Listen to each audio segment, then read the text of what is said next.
Ես միանում եմ բոլորին շնորհավորանքներին բանակի օրվա կապակցությամբ։ Այսօրը նախ եւ առաջ պատասխանատվության օր է բոլորիս համար, մեր պետության, մեր ժողովրդի համար։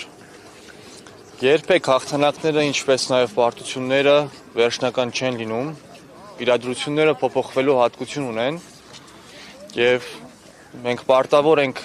դասեր քաղել այն սխալներից, ինչ որ մենք ունեցանք այս 35 տարիների ընթացքում, արժևորենք այն իրականությունը, որտեղ որ մենք ապրում ենք, հասկանանք բանակի արժեքը ինչ է եւ ինչի համար է ստեղծված ազգային եւ պետական բանակը, ապրենք այնպես, որ թե բանակը եւ թե այն նպատակները, ինչ որ բանակն իր առջեւ դրված է, ինքներս մեր ամենօրյա կյանքով իրականացնենք։ Բանակի օրը պարզապես տոն չէ,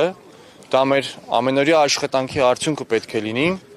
եւ պարզապես տոնելով, տարին մեկ անգամ գալով, գնալով, խոսելով բանակի մասին երբեք չեն կարող ունենալ այն բանակը, ինչ որ պետք է ունենանք։ Հիշատակի օրվա մասին, քանի որ այս իշխանությունները հունվարի 27-ը հռչակեցին բոլոր պատերազմներում ընկած մեր հայրենիների հիշատակի օր, դուք ինչ եք կարծում, սա ինչի համար է արվում։ Բնականաբար բանակի օրվա նախորդող օրը համարել հիշատակի օր, ես չեմ կարող համարել նորմալ եւ ճիշտ։ Այո, պետք է ունենալ այդպիսի մի օր հիշատակների համար, բայց դրա համար կային բազմաթիվ այլ օրեր, օրինակ սեպտեմբերի 27-ը եւ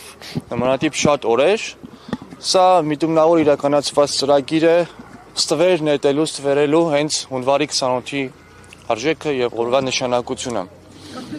Կգա ամեն դեպքում այդ օրը երապլուս կընդունի այդ օրը որպես հիշատակի օր։ Ես կարծում եմ, որ այստեղ պայքար պետք է ընթանա, մենք պետք է պայքարենք ազգում, մարդկանց մեր ժողովրդի մեջ այն շերտերը, որոնք չեն ընդունում այս իրականությունը, պետք է պայքար մղեն եւ արագորեն շտկեն հենց այս օրվա հետ կապված։ Խոսքը բնավ նրա մասին չէ, որ դուրս գա այս օրը օրացույցի մեջից, այո, լավ է, բայց պետք է ընտրել այլ օր